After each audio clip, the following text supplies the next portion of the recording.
அனைவருக்கும் வணக்கம். இந்த வீடியோ பக்கத்துல நம்ம பார்க்க போறது, இன்னைக்கு நைட்டு ஒரே ஒரு தடவை மட்டும் இதை எழுதுங்க, நடக்காதுன்னு விட்ட விஷயம் கூட நடந்தே தீரும். பல லட்சம் பேரோட வாழ்க்கையை மாத்தின ஒரு அற்புத பரிகார முறை பற்றி இன்னைக்கு இந்த வீடியோ நம்ம பார்க்க போறோம். இந்த நாள் மகா சிவராத்திரி. சிவபெருமான் வழிபாடு பண்றதுக்கு மிகவும் உகந்த ஒரு தினமா இந்த மகா சிவராத்திரி இருக்கு. மகா சிவராத்திரி தினத்தன்னைக்கு யாரு விரதம் இருந்து வழிபாடு மேற்கொள்றாங்களோ கிட்டத்தட்ட 120 ஆண்டுகள் விரதம் இருந்த பலன் அவங்களுக்கு கிடைக்கும். இன்னைக்கு நான் விரதம் இருக்கலைங்க, அதே போல இன்னைக்கு நைட் என்னால கண்முழிக்க முடியல அப்படிங்கிறவங்க கூட பாத்தீங்கன்னா ஒரு எளிய பரிகாரம் இருக்கு. இது பரிகாரம்னு சொல்றதை விட ரொம்ப சாதாரணமான ஒரு விஷயம் தான். சிவபெருமான மனதில் நினைத்துட்டு நம்மளையும் முழுமையா நம்பி நம்ம செய்யக்கூடிய ஒரு பரிகார முறை. இதை செய்யும் போது நம்மளோட வேண்டுதல் ரொம்ப வேகமா நிறைவேறும். அந்த அளவுக்கு சக்தி வாய்ந்த இந்த வேண்டுதலை இன்னைக்கு நைட்டு நீங்க 9 மணில இருந்து எப்ப வேணாலும் நீங்க பண்ண ஆரம்பிக்கலாம்.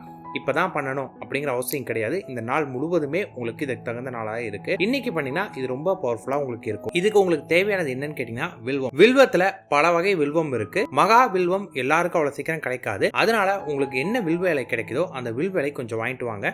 அதாவது கடையிலே விற்கிறாங்க, அதனால வில்வ இலை கொஞ்சம் வாங்கிட்டு வந்துக்கோங்க. ஒரு தாம்பளத்துக்குள்ள பாத்தீங்கன்னா வில்வ இலையை பரப்பிட்டு அதற்கு மேல பாத்தீங்கன்னா கொஞ்சம் அரிசி வைத்துட்டு, பச்சரிசி புழுங்கரிசி எதுவாக இருந்தாலும் பரவாயில்ல, அரிசி வைத்துட்டு ஒரு விளக்கு வைத்துக்கோங்க. பூஜை அறையை நல்லா சுத்தம் பண்ணிட்டு பூஜை அறையில பாத்தீங்கன்னா ஏதாவது ஒரு ஸ்வீட் பலகாரங்கள் வச்சுட்டு கற்பூர ஆராத்தி காட்டுறக்கு கற்பூரமும் ஊதுபத்தியும் விளக்கேற்றக்கு தேவையான எல்லாமே ரெடி பண்ண பிறகு உங்களுக்கு டைம் கிடைக்கும் போது இன்று இரவு பாத்தீங்கன்னா உங்க பூஜை அறையில போய் அமர்ந்துக்கோங்க.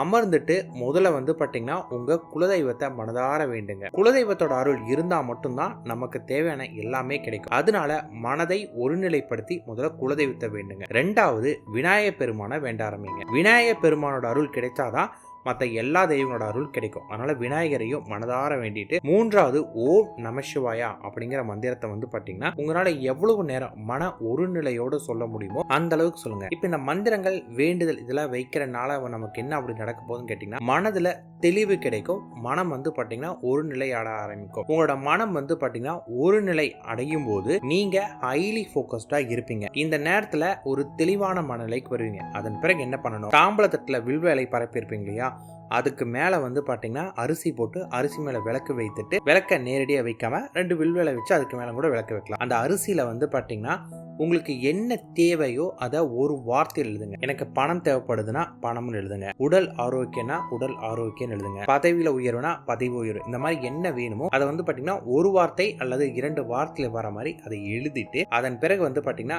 விளக்கை பற்ற வைத்துட்டு, இந்த வில்வ விளக்குன்னு சொல்லுவாங்க இது பேரு, விளக்க பத்த வச்சுட்டு கண்களை மூடிக்கிட்டு நீங்க என்ன விஷயத்துக்காக இதை பண்றீங்களோ அந்த மன எண்ணத்தோடு நீங்க இருக்கணும். அதாவது இப்ப நான் பணத்துக்காக பண்றேன் அப்படின்னா அந்த பணம் இப்ப எனக்கு ஒரு 1 கோடி ரூபாய் தேவைப்படுதுன்னா 1 கோடி ரூபாய்க்கு இதை பண்ணிருக்கேன்னா கண்களை மூடிக்கிட்டு உங்களுக்கு 1 கோடி ரூபாய் உங்க அக்கௌண்ட்ல கிரெடிட் ஆயிருச்சு, உங்க பேங்க் அக்கௌண்ட்ல 1 கோடி ரூபாய் வந்திருக்கு அப்படின்னு அந்த சந்தோஷ மனநிலையோட கடவுளுக்கு நன்றி தெரிவிங்க. இந்த மனநிலையில எவ்வளவுக்கு எவ்வளவு அதிகமா உங்களால இருக்க முடியுமோ அந்த அளவுக்கு அதற்கான பலன் கிடைக்கும். உங்களோட பேங்க் அக்கௌண்ட்டுக்கு திடீர்னு பணம் வந்துருச்சு, நீங்க ஆசைப்பட்ட பணம் கிடைச்சிருச்சுன்னா எவ்வளவு சந்தோஷமா இருப்பீங்களோ அந்த எண்ண அலைகளோட இருக்கணும். அவ்வளவுதான். இதை நீங்க மனதை ஒருநிலைப்படுத்தி எந்த அளவுக்கு நம்பிக்கையோட பண்ணீங்களோ அந்த அளவுக்கு கிடைக்கும்.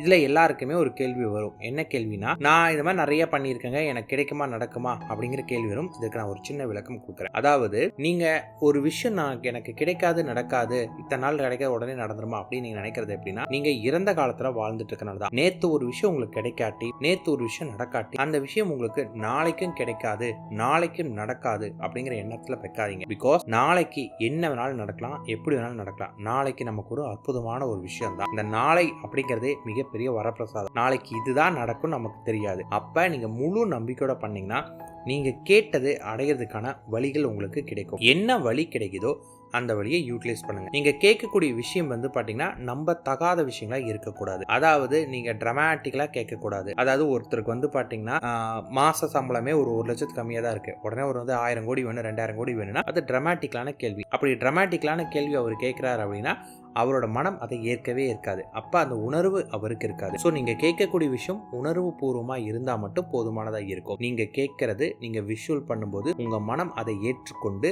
அந்த ஃபீலிங்கோட நீங்க பண்ணும்போது உங்களுக்கு அதுக்கான பலன் கிடைக்கும். நம்பிக்கையோட பண்ணி பாருங்க. இது ரொம்ப வேகமா உங்களுக்கு நடக்க ஆரம்பிக்கும். வழிகள் உங்களுக்கு கிடைக்கும். கிடைக்கக்கூடிய வாய்ப்புகளை பயன்படுத்துங்க. வில்வத்துல ரொம்ப சக்தி வாய்ந்தது மகாவில்வம். உங்களுக்கு மகாவில்வம் மட்டும் கிடைச்சா இந்த வில்வ விளக்க மறக்காமல் ஏத்திருங்க. இது ஒரு இலையாவது வைத்து வழிபாடு பண்ணின சிறப்பு. அதே போல மகாவில்வம் உங்களுக்கு கிடைக்குன்னா இன்னைக்கு கோவில சிவபெருமானோட பாதத்துல அதை சமர்ப்பணம் பண்ணுங்க. உங்களோட வேண்டுதல் ரொம்ப வேகமா நிறைவேற ஆரம்பிக்கும். இதுதான் மகாவில்வத்துக்குள்ள சிறப்பே. ஒரு வில்வ இலை சிவபெருமானோட பாதத்துல பட்டுச்சுனாவே நம்ம வேண்டுதல் நிறைவேறிடும். அதனால அதை மட்டும் மறக்காமல் முயற்சி பண்ணுங்க. நாங்க கொஞ்சம் வில்லேஜ் சைடுங்க, எங்க வீடு கொஞ்சம் காடு மாதிரிலாம் இருக்கும்னா அங்கெல்லாம் தேடி பாருங்க, மகாவில்வம் கிடைக்க வாய்ப்புகள் இருக்கு. மகாவில்வங்கிறது என்ன? அந்த வில்வேலையில 7 லீஃப் வர மாதிரி உங்களுக்கு இருக்கும். இதுதான் மகாவில்வம். கிடைத்தால் தவற விட்டு விடாதீர்கள்.